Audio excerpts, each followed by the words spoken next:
Samantala, DSWD Davao Region pinagtibay ang pakikipagtulungan sa pribadong sektor para sa pagpapatupad nito ng livelihood program. Ang ulat mula naman sa aming kasama si Karina Kayo ng PIA Davao Region. Muling pinagtibay ng Department of Social Welfare and Development sa Region 11 ang pakikipag-alyado nito sa iba't ibang ahensya ng gobyerno, pribadong sektor, non-government organizations at civil society organizations para sa implementasyon ng Sustainable Livelihood Program o SLP sa rehiyon nitong taon. Sa isang partnership forum na idinaos sa Davao City, nanawagang muli ng tulong at suporta ang DSWD sa mga ahensya at organisasyon sa buong Davao Region upang mapagtibay at magiging matagumpay ang pagsasakatuparan ng mga inisyatiba at proyekto nito sa ilalim ng SLP.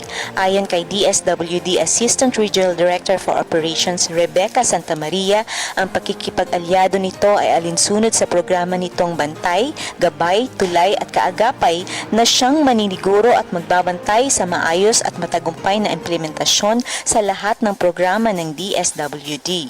We'll be implementing the Sustainable Livelihood Program of the Department of Social Welfare and Development. So right here are our partner agencies from the national government agencies, from our civil society organizations, from our private partners, because they have the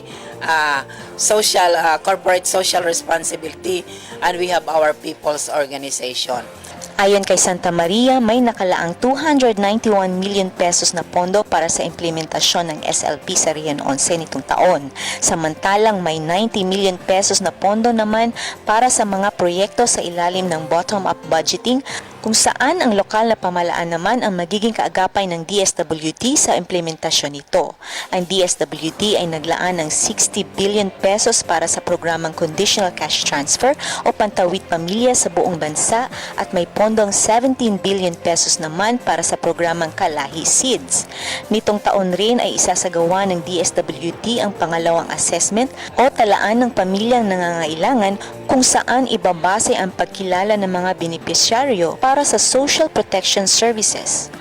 Para sa Telebisyon ng Bayan, Karina Laminero-Cayon, Philippine Information Agency, Davao.